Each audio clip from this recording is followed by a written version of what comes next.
Mirë se erdhët në Ma Shqip. Sot do të flasim për një problem të madh social që prek familjen. Do të flasim për divorcet që fatkeqësisht numri i tyre apo përqindjet e divorceve janë tmerrsisht në rritje në gjithë botën. Këtij trendi nuk i kanë shpëtuar dhe shqiptarët si në Kosovë dhe Shqipëri, por edhe ata që kanë emigruar këtu në Shtetet e Bashkuara të Amerikës. E ky episodi është kushtuar këtij fenomeni social në mesin e komunitetit tonë shqiptar në SBA. Do të flasim për shkaqet që po çojnë shqiptarët pranë dyerve të gjykatave për të kërkuar divorc. Cilat janë arsyet, ato financiare, abuzimet mes çifteve, rëndesa emocionale, për shkak të emigracionit, fëmijët apo ndjesia e qenit të lirë. Sa zgjat një proces divorci, çfarë duhet kemi parasysh, sa është familiarizuar komuniteti ynë në veçanti të rinjët për kontratat paramartësore e shumë informacione të tjera. E për këtë temë të ndjeshme dhe plagë e rëndë sociale, kam ftuar në një bashkëbisedim avokatën shqiptare-amerikane Dea Qoka, e cila është specializuar në fushën e drejtësisë familjare. Avokate, faleminderit që pranuat ftesën dhe gjetët kohën për të ndarë me ne historinë e dhimbshme edhe të familjeve shqiptare. Faleminderit shumë që na morë në intervistë. Gëzohem shumë. Faleminderit. Por me avokatën nuk do të flasim vetëm për këtë plagë sociale. Ajo është edhe një vajzë e suksesshme këtu në SBA, e cila erdhi vetëm 6 vjeçë në Shtetet e Bashkuara të Amerikës dhe drejton prej vitesh një zyrë ligjore në Boston, duke ofruar shërbime juridike në fushën e të drejtës familjare dhe penale. Gjithashtu është një nga drejtuesit e organizatës së avokatëve shqiptar në Shtetet e Bashkuara të Amerikës, Albanian American Bar Association, që bashkon gjithë avokatët shqiptar amerikanë në SBA dhe ndihmon studentët që duan të ndjekin studimet për drejtësi këtu në SBA. Pa përjashtuar këtu edhe ndihmën që jep për komunitetin shqiptar. Bisedën tonë do ta bëjmë gjuhën shqipe, por na mirëkuptoni se Dea mund të përdorë edhe ndonjë fjalë anglisht, pasi ka ardhur në SBA vetëm 6 vjeçë. Pra, pavarësisht kësaj, unë e vlerësoj sepse gjuhën shqipe ajo e flet dhe e ka ruajtur. Dhe kjo duhet të thënë për mua është familja e saj e cila ka bërë një punë shumë të madhe duke mësuar dhe kultivuar gjuhën shqipe. Pasi nuk është e lehtë, sidomos në fillimet e çdo familje shqiptare këtu në SBA. Kështu që Dea, si të jetë mos sharruse nga ana jote, ne jemi në rregull. Faleminderit. Do mundohem dhe do përpiqem të flas në shqip, po është një çike vështirë disa herë, so. Faleminderit. Ne do ta bëjmë bashkëpuntimin për çfarë, si të ndihesh ti më lirshëm. E rëndësishme është që njerëzit ta kuptojnë ato se çfarë po themi. Kjo ka rëndësi. Po. Pra Dea, këtë vit familja juaj mbush 30 vite që ka emigruar në Shtetet e Bashkuara të Amerikës, e ju ishit vetëm 6 vjeç në atë kohë. Po. Kur erat nga Tirana në vitin 1996. Çfarë mund man men nga ajo periudhë, kujton ndonjë gjë? Unë e kujtoj të gjithën, unë isha 6, po vllai im ishte 3. Edhe neve hikëm nga Tirana, kishim fituar atë Visa Lottery, edhe kishim, më duket se 2 ose 3 javë të vinim këtu. Ishim përgatitur, edhe ishte një ditë që i plasi atje në Tiranë, ishte shumë keq, babi im shkoi në ambasadë, edhe i pyeti, neve kemi fituar atë vizën, mundemi të shkojmë, so unë mbaj mend të gjithën, mbaj mend polician, edhe shumë njerëz në rrugë, edhe po, ishte shumë e keq në atë kohë. Edhe hikëm nga atje, shkuam në Itali për, më duket se ishte një javë, e mbaj mend Italinë, neve jetuam në hotel për një javë, se nuk kishim letrat edhe nuk kishim bërë gjëra të vinin këtu, edhe kur ato i bën ato letrat, shkuam në Cleveland, Ohio. Babi im kishte një kushëri, më duket, që ishte shumë distant kushëri, që jetonte atje, një shqiptare, edhe ajo ishte një grup, më duket se ishte 60 vjeç, po kishte një shtëpi edhe ajo ishte shumë e mirë, edhe neve jetuam atje për disa vite. Edhe atë unë i mbaj mend të gjitha, ishte shumë Interesant, yeah. Kohë dhe vështirë, se edhe 6 vjeç që është pak e vështirë ti marrë gjitha në mend, fakt. Po nuk e dija, unë thash, do shkojmë në vark, do shkojmë në avion, like nuk isha asnjëherë nuk isha shkuar në avion, so ishte për mua ishte si fun, you know, e kupton. Fillimi është ashtu në fakt, edhe kur je fëmijë i vogël nuk i kupton shumë gjëra. Jo, po unë nuk dija anglishtën fare, dhe vllai im ishte më i ri se unë, dhe ai nuk vetëm shqip dinim. Në atë kohë. Po prindit kishin studiuar mjekësi të dytë në Shqipëri, me sa e di. Dhe babai doktor, nëna dentiste, po anasjelltas diçka e tillë. Po keni biseduar her pas here, po them me prindrit se çfarë vështirësisë kanë qenë ato të fillimit, sidomos për shkak se babai jot ja doli më pas të marrë dhe licencën këtu dhe të ushtroi profesionin që kishte. Po, I mean, ato unë shikova të gjitha gjërat, ishte shumë e vështirë në fakt, se mami edhe unë edhe vllai im nuk dinim gjuhën. Babi e dinte se ai kishte studiuar në London Tropical School of Medicine. So kur e bëri shkollën ai dinte anglisht, po neve duhet të mësonim të gjitha. Edhe mami nuk kishte licencën këtu, babi nuk kishte licencën, so neve i bëm të gjitha ato studimet për TOEFL, të marrim për gjuhën, edhe babi bëri US MLEs, US Medical Licensing Exams. Ai punonte si taksist në Cleveland, se kishte vështirësitë e fillimit. Po, ishte shumë e vështirë, edhe më duket se ishte 6 ose 7 vjet mund të ishte që ai bëri ato exams, sikur bëri shkollën si në të parën, nga fillimi këtu. Po e bëri edhe kur i bëri ato, neve ishte edhe më e vështirë se neve duhet të lëvizim për residency, se kur mbaron atë. Mjekët përgjithësi bëjnë rezidencën, duhet të shkojnë në një shtet tjetër ose ku i caktohet ajo. Kam parasysh. Po. Pra vështirësitë e fillimit, po themi, kanë qenë të evidentueshme, nuk i kanë nuhatur ose nuk i kanë prekur, për shkak se edhe juve keni qenë vogël, por ju pse nuk zgjodhet mjekësinë? Siç i kishte të dy prindrit dhe zgjodhet drejtësi. Pasi them drejtën, shumica e prindërve, jo vetëm këtu, po emigrant, përgjithësi duan të bëjnë fëmijë doktor. Edhe prindrit tim ashtu kishin qef për mua, po unë nuk e pëlqej shumë se unë kam frikën, gjakën, të gjitha ato gjërat. Nuk e kam shumë qef. Mami edhe babi janë, i pëlqejnë ato gjërat. Unë gjithmonë më kanë thënë ti fol shumë, duhet të jetë avokate, edhe ashtu e bëra. Pra i bie që ty pas kanë zgjedh, nuk e zgjodhe vetë për shkak të gjakut. Po kur vendoset përfundimisht të ndiqni rrugën tuaj, po themi që do të ishte ligj dhe pse zgjodhet? Unë zgjodha në fakt në klasat të larta në high school, se unë bëra këto programet për moot courts, si të lozës si kur je avokat.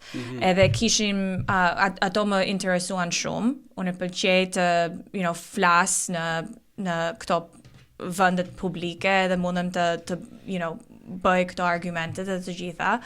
Edhe ato prindit tim e kishin të drejtë, unë e pëlqej të flas. Edhe prandaj e kisha atë interesin. Pra, ideja që në shkollë të mesme ju e vendosët i farë mënyrë se çfarë do ndiqni në vazhdim. Po. Interesant. Po prej vitit 2016 ju praktikoni, po themi, praktikoni fushën e drejtësisë familjare. Cilat janë sot problemet më të shpeshta që hasnin, po themi, familjet shqiptare këtu në SBA ose familjet shqiptare amerikane më saktë? I mean, problemi më i madh është për shqiptarët, po edhe për të gjithë, edhe për amerikanët, është leku. Është në ana financiare, njerëz, kanë punë ose s'kan punë. Për shqiptarët unë më bën shumë përshtypje se gjithmonë ka, vështirësi të gjesh punë këtu. Në qoftë se ti nuk e ke gjuhën, është edhe më vështirë. Edhe këtu në Amerikë duhet të bësh si prindit tim, të bësh të gjitha ato licencat, edhe shkollën, edhe të marrësh, të gjithë këto letra, të marrësh një punë e mirë. Është edhe që neve jetojmë këtu në Massachusetts, edhe në Boston, edhe kur vinë shqiptarët nga Shqipëria, është shumë më shtrenjtë këtu. Edhe ajo bën si pressure, është siklet i madh për familjen, është siklet i madh për të gjithë që punojnë në familje, edhe në qoftë se ke fëmijë të vogël, edhe ajo është më e shtrenjtë, edhe më e vështirë.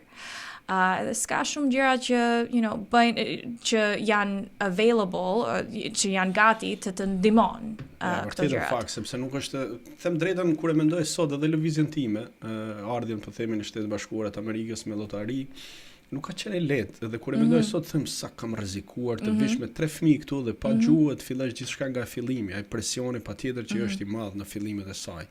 Por si mendon, a ka, po themi, ajo raste tipike kur kultura shqiptare përplaset me sistemin e ligjit amerikan, ku po themi ato mangësit ose kulturat e jona është më konservative, po themi më të drejta ndaj grave, burrat ushtrojnë më shumë të drejtë në një farë mënyrë në Shqipëri për shkak se janë rritë dhe edukuar në atë mënyrë.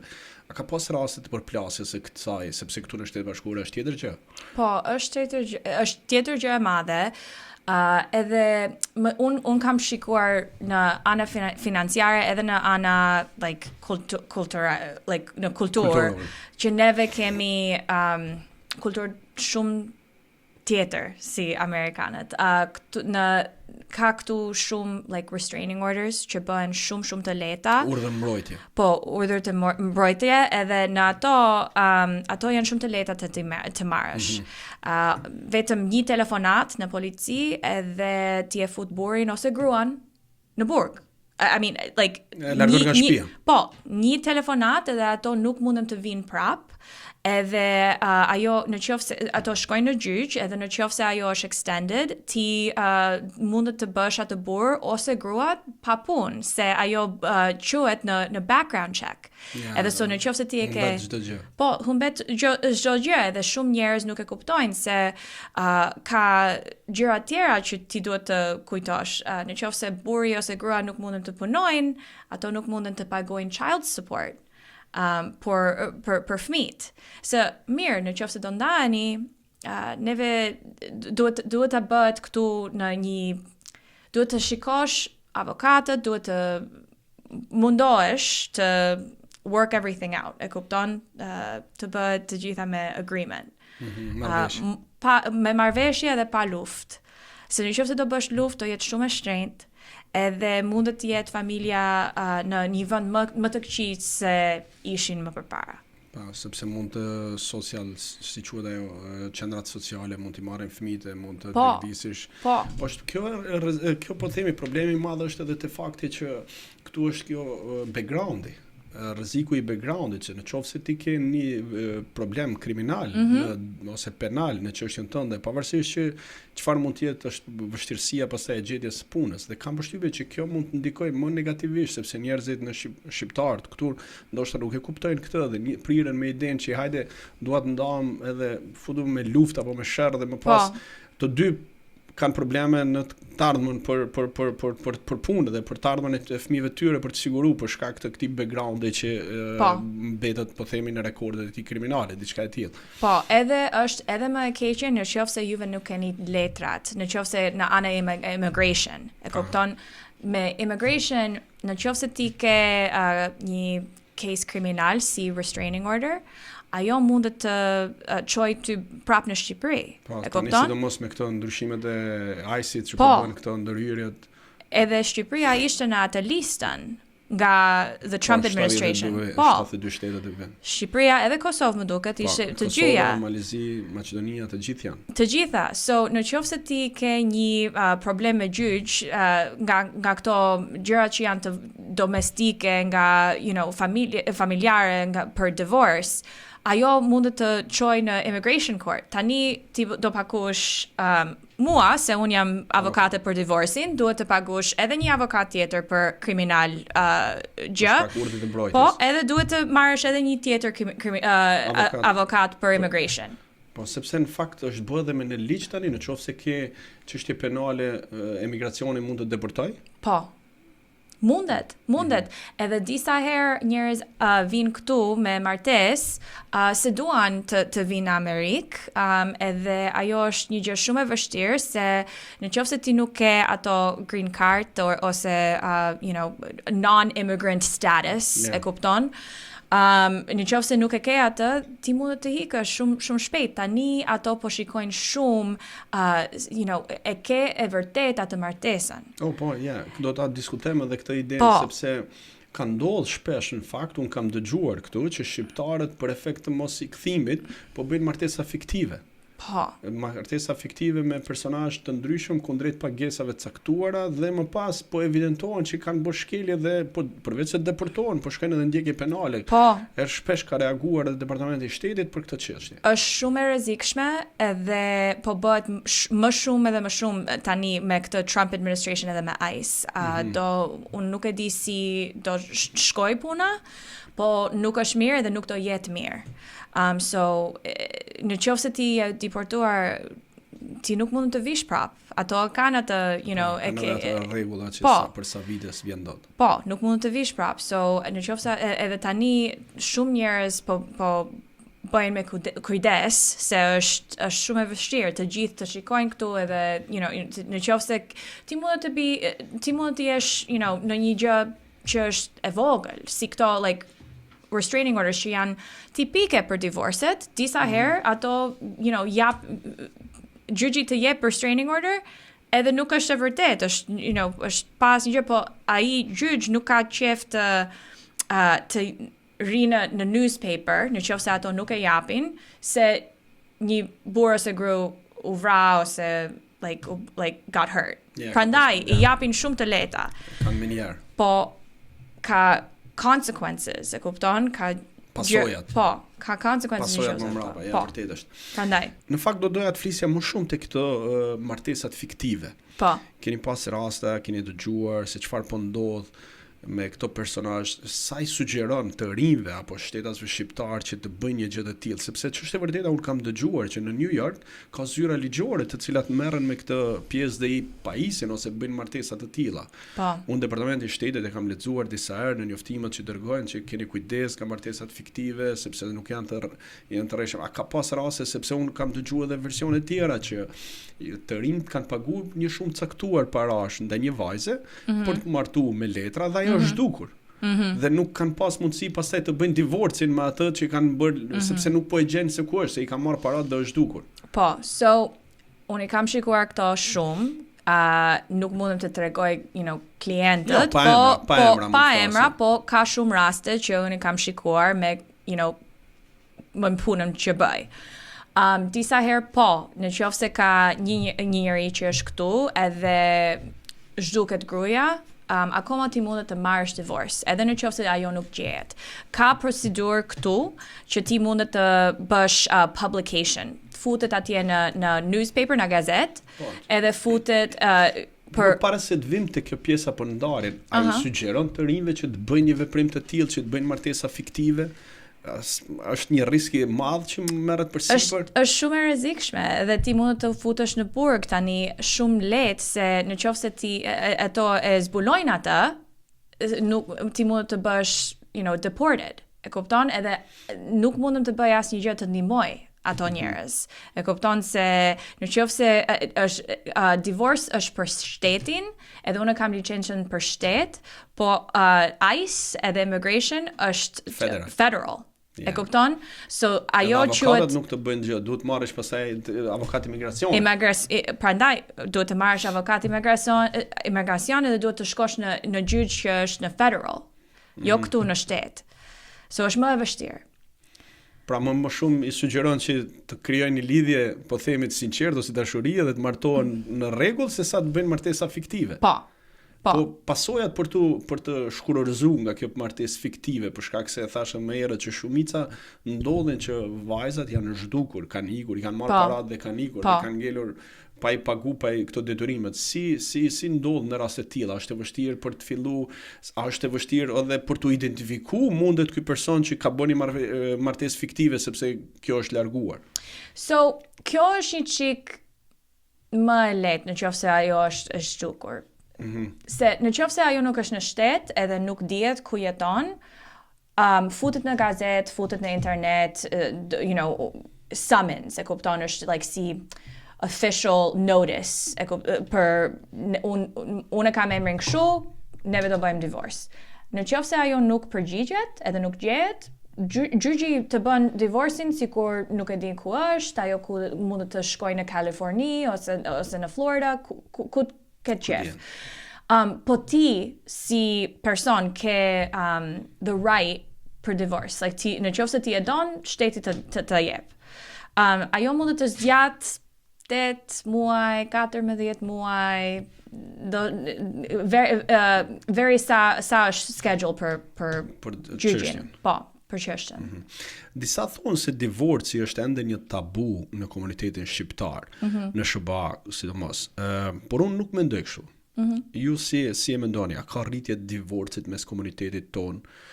Si janë statistikat nëse ka, po themi qoftë në Massachusetts apo në nivel kombëtar, dhe cili është shkaku kryesor i këtyre rasteve që ndodhen divorcet?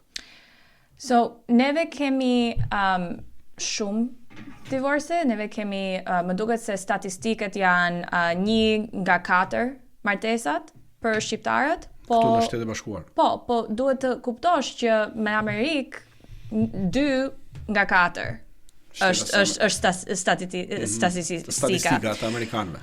Për neve akoma është si tabu këtu. Po unë shikoj tani është bërë një çik më normal. Ka shumë njerëz që janë shqiptar që unë, I represent edhe më marrin si avokate. Unë nuk jam e vetmja që bën këtë punë që jam shqiptare, ka punë shumë edhe ajo më tregon mua që janë rritur çështjet. Duke qenë që ka edhe kërkesa tjerëve. Po, ka shumë. Edhe ajo mundet jetë se tani gjërat janë ndryshuar shumë në Shqipëri, janë ndryshuar këtu njerëz kur vinë këtu në Amerikë. Divorce këtu në Amerikë është një çik më e lehtë edhe njerëz nuk janë shumë turprosur nga ata. Në Shqipëri është të gjithë do po, është turp. Është edhe turpi në Shqipëri, ndërsa këtu janë më të lirshëm. Po, këtu janë më të lirshëm edhe nuk quhet sikur është një gjë e madhe këtu në Amerikë. So tani, kur vinë shqiptarët dhe kosovarët këtu në Amerikë, ato bëhen si amerikanët. Po, dhe kjo po ndodh po themi më shpesh. Më shpesh. Po, janë ndërgjegjësuar në një farë mënyrë, ndihen më të lirshëm kur vinë. Po, edhe është me të rritë, unë po shikoj më shumë. Se në qoftë se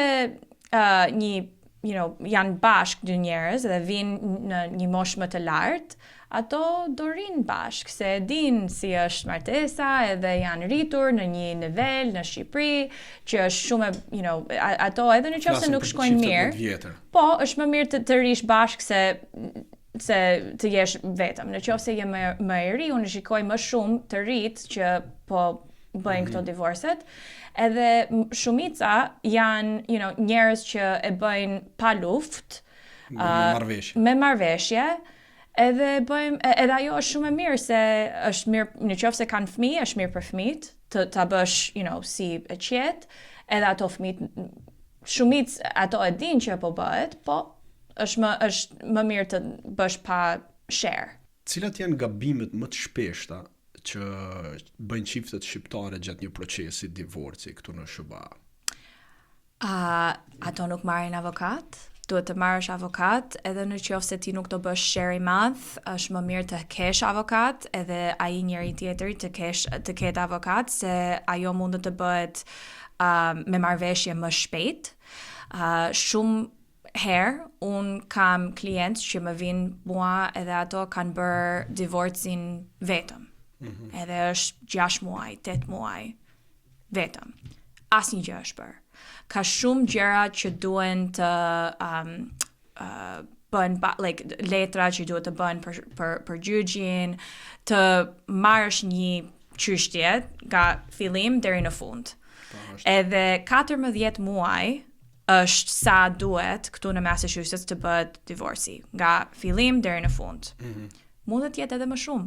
Në qoftë se sidomos kur s'ke avokat. Po, sidomos kur nuk ke avokat, edhe kur shkon atje në gjyq, ti nuk merr vesh çfarë po thohet, se nuk e ke gjuhën, është edhe më e vështirë. Termat juridike nuk e njeh, rregullat se si duhet, Po. vështirësitë janë. Ato të japin një njeri që nëse ti nuk shteti të jep, translator atje, po nuk është sikur ke avokat që të shpjegon të gjitha gjërat.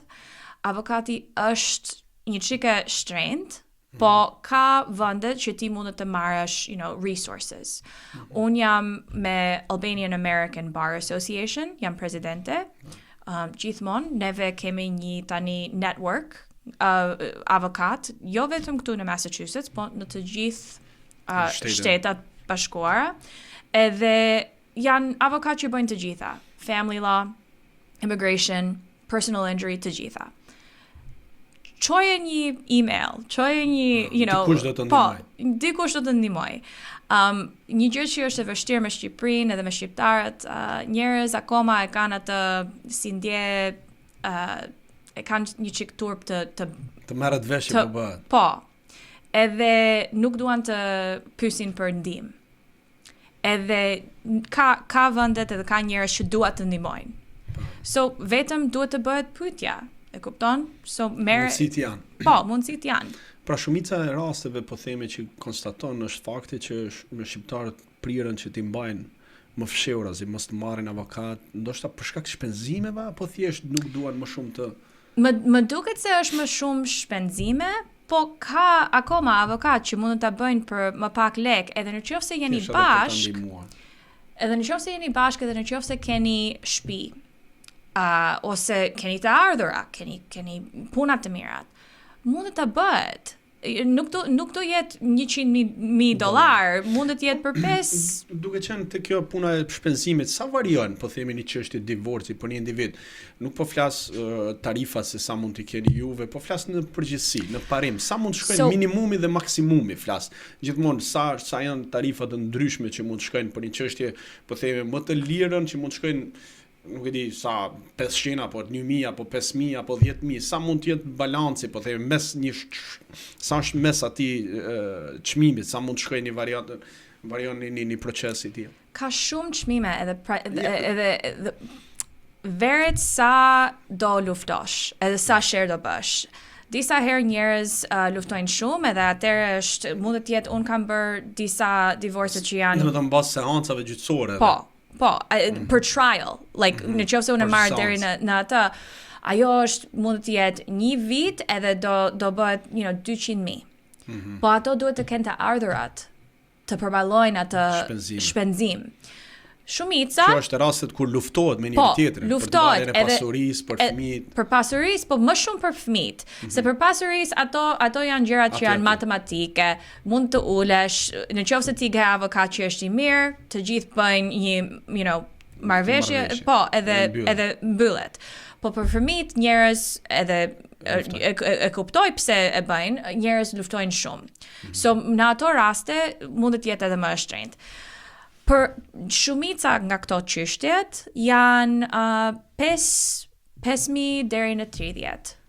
Shumica. Nëse janë me marrëveshje me çiftin, kjo është nuk besoj që bie shpenzimi i lartë kur ka marrëveshje. Me marrëveshje mund të bëhet edhe më pak se 5.000. Me marrëveshje nëse jeni mirë edhe dakord me të gjitha, mund të jetë edhe më pak. Thjesht me një seancë gjyqësore ndoshta. A mund bëhet me një seancë gjyqësore kur ka raste të tilla me marrëveshje? Po, edhe unë bëj mediation.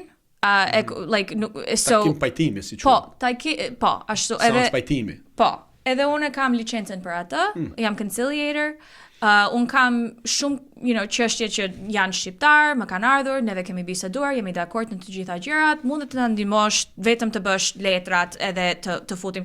Kemi 2 gjëra që nuk jemi dakord, po do bisedojmë. Jep një këshill, ja. Edhe ato nuk janë shumë të shtrenjta.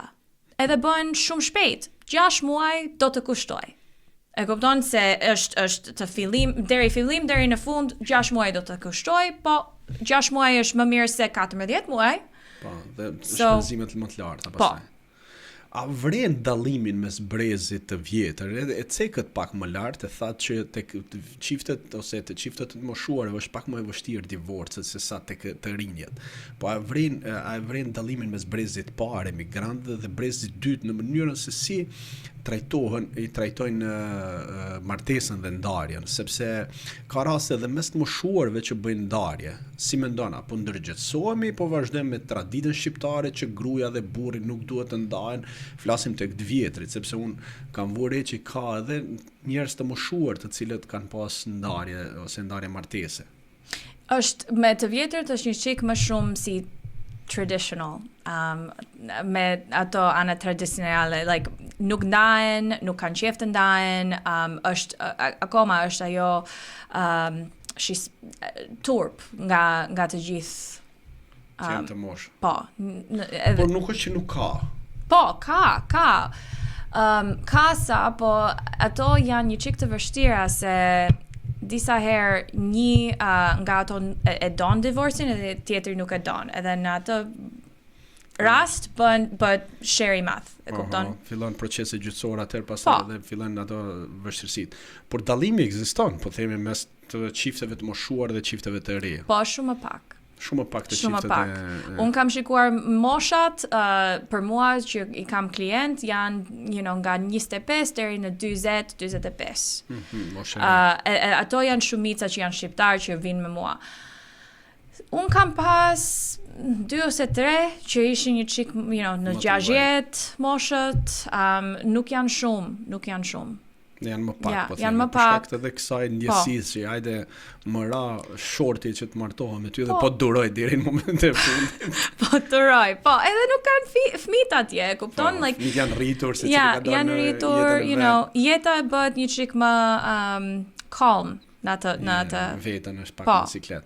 Po sa ka ndikuar emancipimi i grave në përfshirje e tyre në tregun e punës këtu në SBA, për rritjen e këtyre divorceve, sepse kemi të bëjmë në raste të tilla, për shembull që gratë kanë ardhur në Shtetet Bashkuara, janë angazhuar në një profesion caktuar në punë dhe ndoshta kanë filtuar një farë çlirimi dhe janë ndjerë nuk pranojnë më që të jetë në ndikimin e qoftë edhe abuzimit verbal. Edhe sa ka ndiku ky emancipim i femrave që kanë po ndodh, po themi këtë raste të divorceve. Shumë, edhe kjo është gjë e madhe se unë kam shikuar ka shumë gra shqiptare që janë moshën time ose një çik më të re që të gjithë janë me shkollën, kanë education, kanë puna të mira, bëjnë lek. Edhe kjo është gjë shumë e mirë, po është gjë që ka ndryshuar si ishte më përpara. Kanë një çik më shumë, janë më të forta, munden të nuk durojnë këto, traditional values. Po, edhe nuk rrinë në martesa që nuk janë të mira. Kjo unë besoj është gjë e mirë. Se është familja do si barabart mamin edhe babit. Edhe fëmijët bën më të mirë që shikojnë mamin edhe babit që të dy punojnë, të dy kanë shkuar në shkollë, është si good example. Se ti mund të kesh çun edhe çupa, kupton? Edhe ato shikojnë për prindrit si marrin shembull nga prindrit, vërtet është. Të gjithë shembullisht nga prindrit. So, nëse ke, më si partner, është më mirë. Po unë kam shikuar që ato që kanë më shumë lek është një çik ato nuk durojnë gjërat që ishin në kulturën. Kanë ndryshuar, për themi, në fakt janë ndërgjegjësuar. Po. Janë ndërgjegjësuar dhe ka raste edhe të tilla. Po si mendon ajo sot gratë shqiptare amerikane më të mbrojtura ligjërisht në krahasim me 20 vite më përpara. Flasim edhe këtu për shkak se ka ndryshuar edhe legjislacioni. Po, janë më të mbrojtura, edhe një gjë tjetër që un kam shikuar me klientët tim është që tani i bëjnë shumë këto kontratat para martesat. Ato janë shumë të rëndësishme, edhe më përpara nuk ishte nuk është në kulturë. Po, nuk ishte rëndësi, se gruaja nuk punonte, nuk ishte lekët, nuk ishte asnjë gjë, se nuk ishte rëndësi. Këto kontratat nuk bëjnë asnjë gjë për fëmijët, nuk bëhet like agreement për fëmijët, po të gjithë këto kontratat janë me shumicë, like, me ana financiare. So, kontraktat para martesës, unë kam shumë klient që i bëjnë tani, janë moshën time, edhe janë femra që kanë shumë punë të mirë, të ardhurat të gjithë. Këto në fakt do të pyes pak edhe më mbrapa këtë, po ideja e kisha më shumë te pjesa që legjislacioni amerikan në një farë mënyrë tash ka ndryshuar, edhe i favorizon femrat pak më shumë se sa ndoshta 20 vite më përpara. Jo, më shumë se në Shqipëri, po në Amerikë gjithmonë ishte kështu, edhe në fakt për burrat është bërë një çik më e mirë tani në Amerikë. Se më përpara, nëse ti kishe fëmijë të rinin në shumica e kohës me maman. Tani këto un kam qenë avokate për 10 vjet tani këtu. Un kam praktikuar dhe un kam shikuar nga ato çështjet të herët si është ndryshuar këtu ligji. Edhe pra kanë filluar po në një mënyrë edhe burrave kanë më të drejta tani. Po, tani është më barabart me të gjithë me custody e fëmijët. Se më përpara ishte më shumë ka fëmijët janë të vogël, janë më të ri se 10, ato shkojnë me maman. Kështu është. Tani është tjetër, se edhe burrat këtu në Amerikë më duket se janë një çik më hands-on, bëjnë një çik më shumë përpiqjen për fëmijët një çik më shumë, edhe unë kam shikuar edhe me shqiptarët që kam.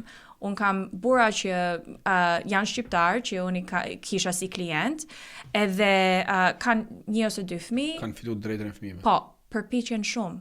Janë shumë të mirë me fëmijët. Edhe ato tha, pse nuk kam kohën barabart me maman. Edhe gjithmonë gjyqi shkon edhe thot, nëse ti je në rregull, nuk ke criminal record, nuk bën drog, nuk bën asgjë gjë, edhe je baba i mirë, ti do kesh drejtën e fëmijëve. Po. Interesant. Pra legjislacioni parashikon se çdo e ardhur e fituar në martesë gjatë martesës, edhe në Shqipëri në fakt një gjë e tillë është, pavarësisht se cili ka punuar më shumë apo më pak, gjatë divorcit ndahet gjysëm. Sepse ndonjëherë ne shqiptarët themi un kam punuar në shtëpi, shtëpia është e imja, bla bla bla. Pra është e njëjti sistem, po themi, edhe këtu faktin që gjithçka ndahet në gjysmë nëse ti e fiton gjatë martesës. Ashtu është, ka 2 gjëra, so nëse je martuar, ashtu është do jenë gjërat barabart, po unë kam shikuar shumë shqiptar që nuk janë martuar, edhe ato kanë 1 fëmijë ose 2 fëmijë, edhe ato blejnë shtëpi. Në atë rast, duhet të bësh kontratë. It's called cohabitation agreement. Është kontratë që neve do bashkëjetojmë. Edhe ajo kontrata të thot kush do bëj, kush do paguaj këto billat, kush do kujdeset për fëmijët, kush do bëj kështu, edhe si do ta bësh barabart, do ta bësh 30% edhe 70%, si do ta bësh. Ajo është në rast të rast, like është po. Po cili thon a keni pas në një rast kuptohet, nuk dua emra sepse është personale, brenda komunitetit tonë që divorci ka ardhur si pasojë e abuzimit mes çifteve. Edhe këtu në Shtetet e Bashkuara flas. Po. Unë kam unfortunately, po. Unë kam pa shikuar shumë nga ato. Është një çike vështirë, akoma mund të shkosh edhe të marrësh një nga ato 209A restraining order, nëse i shikon ashtu. Në fakt, për ana financiare ajo nuk bën shumë, nëse ishte abuse, child support is child support, alimony is alimony. Nëse kanë një njeri është për like hurt or something, like if somebody's really hurt, nëse është shumë e vështirë edhe në atë kohë po. Like if it's like somebody got really hurt. Është lënduar dikush shumë. Po. Po themi si pasojë e dhunës ose abuzimit. Jo vetëm abuzimit verbal, po kisha më shumë edhe abuzimet fizike. Po, fizike. Ja, unë kam shikuar disa çështje që është ashtu, po normalisht në atë çështje një njeri shkon në burg ose ka restraining order ose ka ana kriminale, nuk shkon, shumica nuk është në family court. Disa herë edhe kam shikuar kur është, abuse me fëmijët. Në atë rast, prindri që nuk që është abuzues me fëmijë. Po, i merr fëmijët. Ai që nuk abuzon. Po. Nëse po ka në këtë raste besoj edhe ka edhe ndjekje penale, po themi për prindin abuzues me fëmijëve. Ka edhe shteti but like involved, like shteti ndërmes. Se DCF, Department of Children and Families, do shkoj edhe do bëj investigim, do pyet të dy fëmijët, prindrit, të gjithë, edhe disa herë edhe policia, involvohet. Po kjo urdhër mbrojtjes ju e thatë edhe më herët, pra mund të merren nga të dy çiftet. Po. Flas dhe bëhet thjesht fare. Shumë thjesht. Vetëm një telefonat në të polici. Thjesht që konstaton diçka që nuk shkon dhe mund ta bësh. Po. Mund ta bësh. Edhe tani nuk duhet edhe të gjy një njeri like fizikisht. Tani kemi një gjë që quhet coercive control. Çfarë është kjo? Kjo është sikur burri ka të gjitha në like accounts, bank accounts, të gjitha janë në emrin e tij. Gruaja nuk ka asnjë gjë. Është vetëm pyete për credit cardën dhe për gjitha. Edhe ai i fik të gjitha. Like i merr të gjitha. Në atë rast, gruaja mund të shkojë edhe të marrë një order mbrojtëse. E kupton? Qoftë edhe në qoftë se nga paratë të rreq. Po, edhe me ato. Pra mund të marrësh urdhër mbrojtje, por çdo gjë më thjesht ndoshta. Po çdo gjë. Është shumë e lehtë ta marrësh, po është një gjë shumë e rëndë nëse e merr, se mund të bëhet nuk fiket nga aspekti i rekordit. Po. Mund të kesh pasoja, po themi gjithë jetën në rekordin tënd kriminal. Gjithë jetë edhe nuk ka punësohesh në asnjë vend, pavarësisht që mund të kesh një profesion shumë të mirë. Po. E humbet çdo të drejtë kesh punën në çdo vend punë të mirë flas. Unë kisha një klient që nuk ishte shqiptar, po kishte një nga këto urdhrat të mbrojtjes, ai ishte punonte si security guard.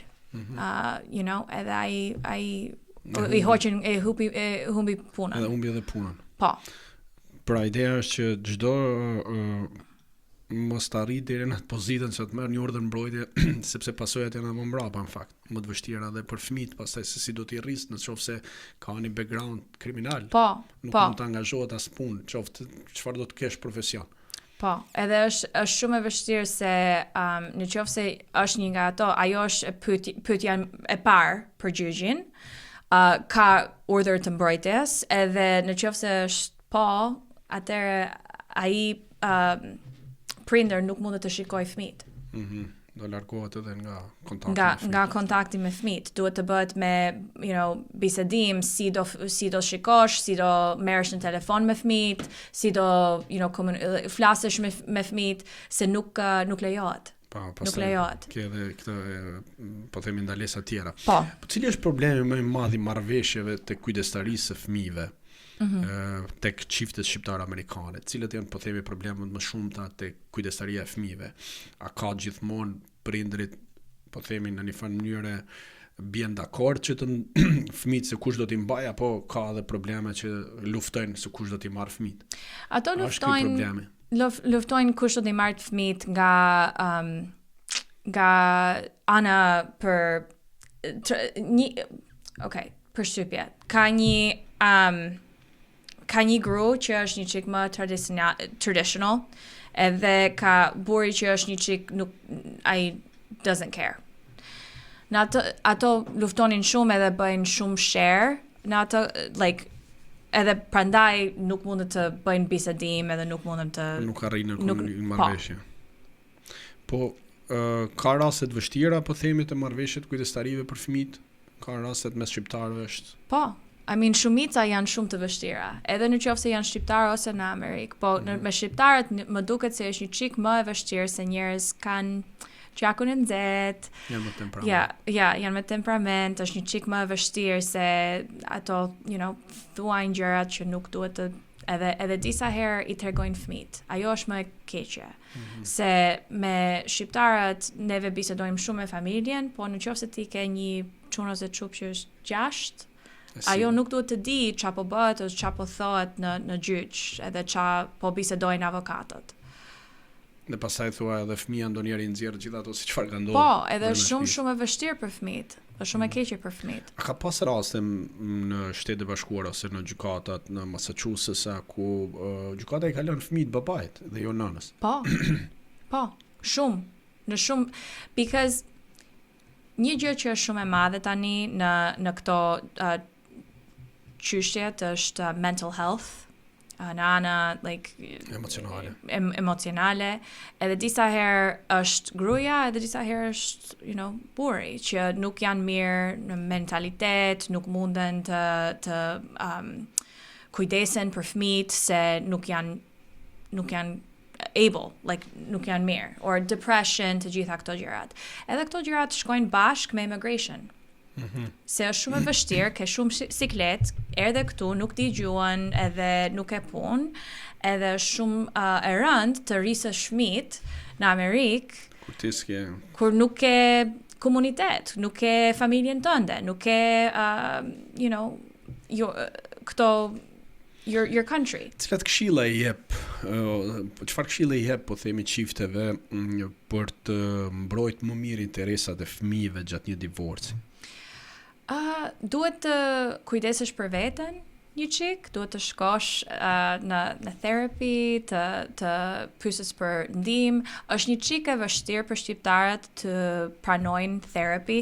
Është një gjë që është shumë e vështirë, edhe unë kam shikuar me klientët tim që unë gjithmonë e them, edhe ato thojnë nuk dua të bisedoj me njëri që nuk është në familjen time, ose çfarë do thojnë ato, është akoma ajo ndjesë si paragjykimit. Po ajo është e mirë të bësh, jo vetëm për ty, po unë si avokate mundem të tregoj gjyqin që ti kujdesesh për veten, edhe prandaj ti kujdesesh për veten, mundet të kujdesesh për fëmijët.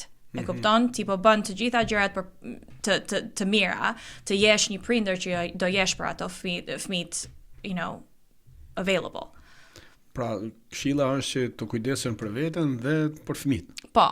Që mos janë, po çfarë këshille duhet të jepni çifteve të reja, gjithmonë shqiptare, para se të përfundojnë në një proces divorci? Çfarë rrugësh, po themi, mund të ketë, a është momenti i duhur për të konsultuar një avokat para se të vendosin që të shkojnë në një divorc?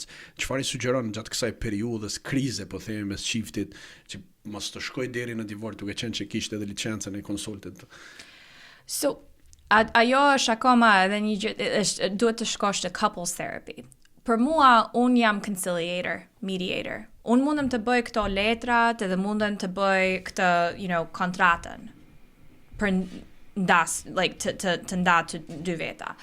Unë nuk jam atje të ndihmoj në aspektin psikologji. Në aspektin psikologjisë. Ajo është për psikologji. Në qoftë se ti ke menduar edhe ke shkuar në psikolog, edhe ajo nuk punoj, mund të vish në një avokat, të bisedosh, edhe të gjithë të jeni dakord në të ana financiare dhe për ana të fëmijët. Edhe për atë unë mund të ndihmoj, po duhet të shkosh në psikolog edhe të bësh ato.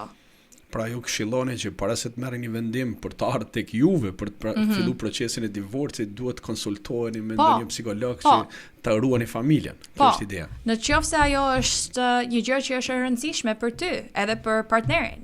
Ashtu është, në qoftë se të dy keni vendosur që do ndaheni, mirë do ndaheni, po mos, bëje në një farfere që nuk është me share. To sa më mirë kuptueshëm. Po të flasim pak për një fenomen që nuk është shumë i praktikuar mes shqiptarëve ose komunitetit tonë, për marrëveshjet para dhe pas martese. Këto marrëveshje a janë të keq kuptuar nga shumë shqiptarë dhe nuk bëhen, apo çfarë po ndodh? Njerëz nuk i kanë qef se nuk janë e kanë si është bad luck. Nuk pëlqen, është fat keq, nuk i pëlqen.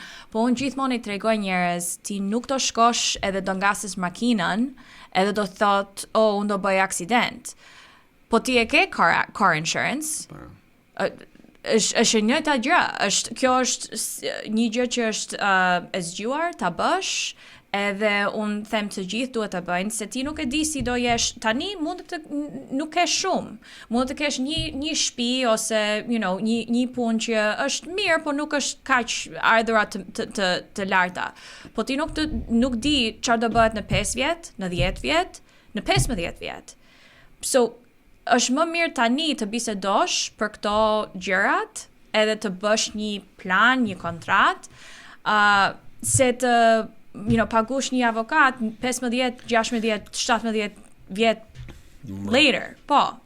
Edhe ajo do jetë shumë e vështirë, do shkosh në gjyq, do bësh të gjitha. Pa kanë filluar të ndërgjetësohen shqiptarët të bëjnë gjëra të tilla kontrata, po. Shumë. Se mos të rinjët besoj. Të rinjët shumë. Unë merr tani 4 deri në 5 prenups në muaj.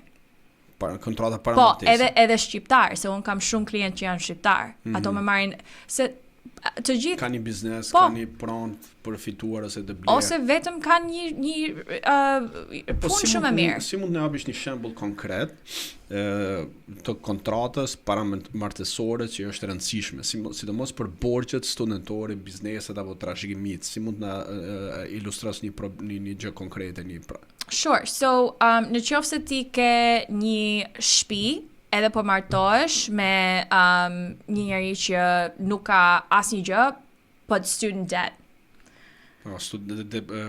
Kredinë studentuar. Kredinë studentuar, se është shumë standard këtu në Amerikë, edhe shqiptarët i kanë, se kanë shkuar dhe bën shkollën, shkolla është shumë e shtrenjtë këtu. So, në qoftë se një njeri ka vetëm këto kredi, edhe njeriu tjetër ka një shtëpi që është 200.000, 300.000. Ti duhet të mbrosh atë shtëpinë. Në qoftë se jeni bashk, ato kredi janë edhe nuk ke këtë kontratën, në qoftë se jeni bashk, në qoftë se jeni martuar, edhe ato kredi do jetë bashk, do jetë barabartë. Ti nuk mund të ta marrësh atë loan, po akoma ti duhet të pagush 1/2.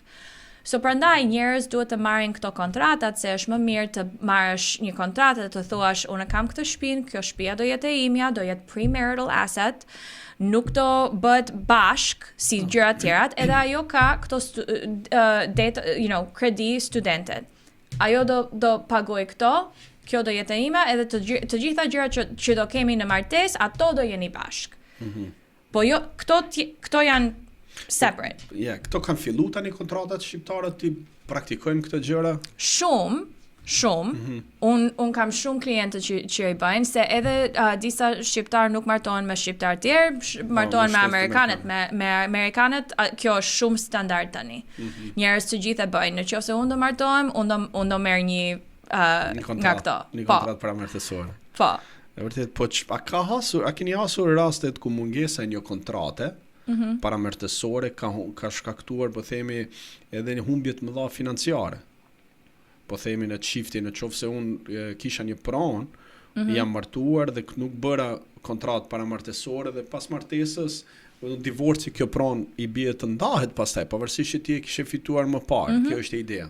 Ka pas raste që mund të shkojnë një dëm të madh financiar për njëri çift? Shumë, edhe një gjë tjetër që bëhet, ti në qoftë se ti ke familjen akoma në Kosovë ose në Shqipëri, edhe ke pronë atje, edhe familja ta jep atë se njëri ka vdekur ose pronë trashëgimie.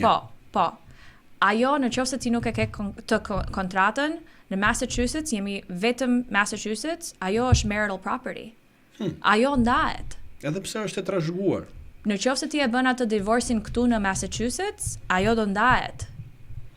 Se e din gjyqi, ti ke këto gjërat që janë në Shqipëri, ato edhe mund të çojnë një njeri atje ose të marrin në telefon një njeri atje të bëjë audit sa është vlera për atë tokën, sa është vlera. So gjyqi këtu do thot, ajo është 15.000 ose 50.000 ose 100.000, sa do jesh, edhe do bëhet division barabartë.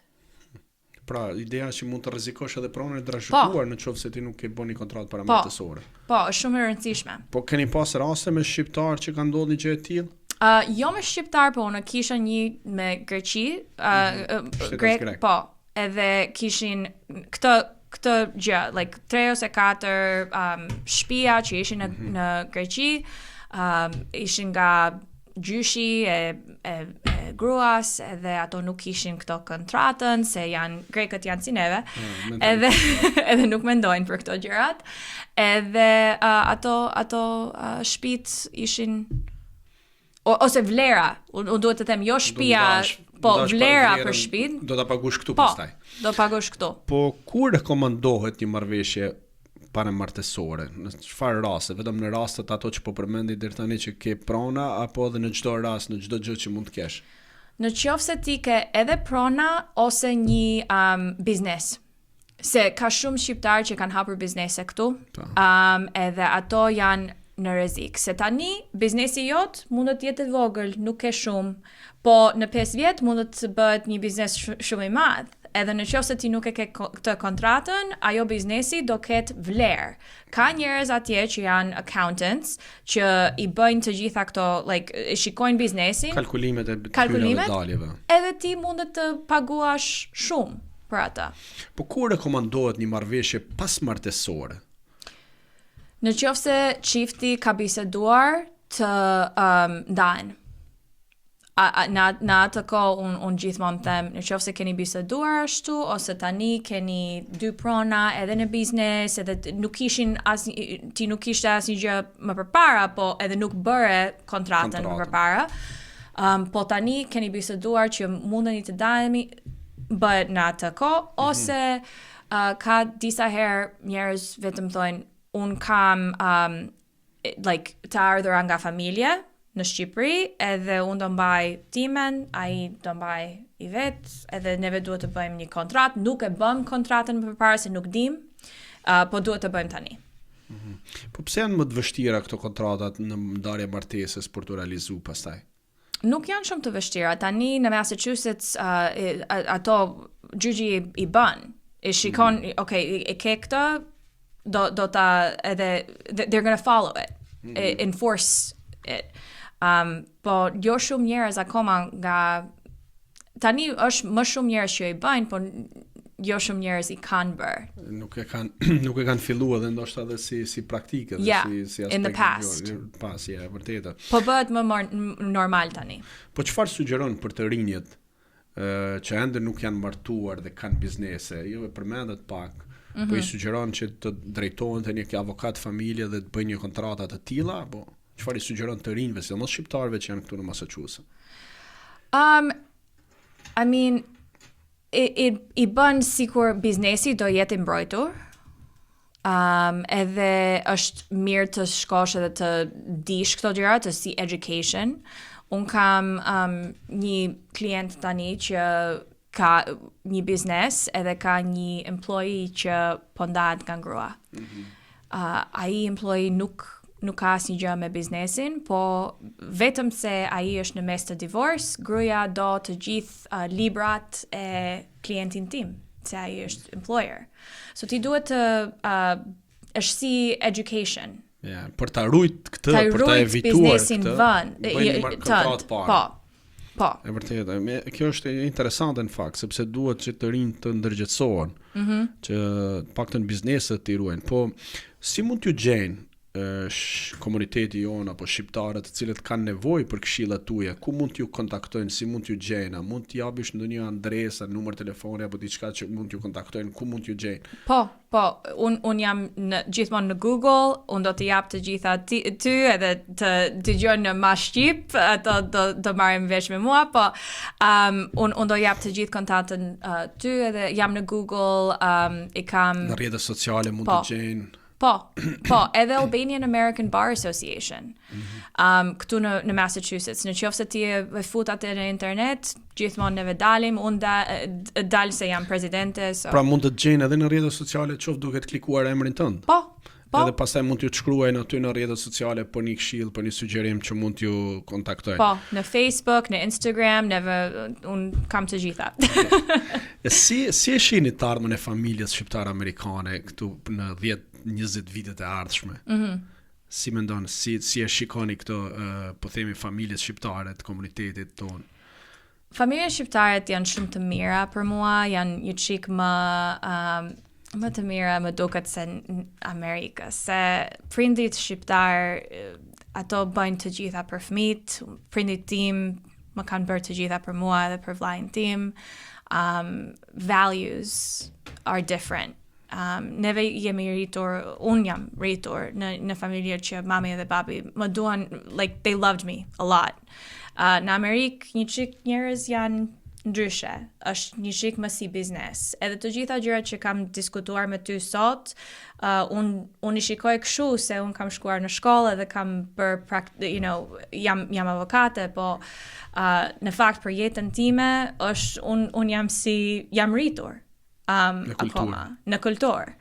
Edhe unë besoj që shumë njerëz janë kështu, edhe këto gjërat me divorce edhe me familje edhe me fëmijët janë shumë të rënda, po akoma duhet të jesh një çik të zgjuar edhe të dish si bëhen këtu, se është shumë ndryshe këtu se është në Shqipëri.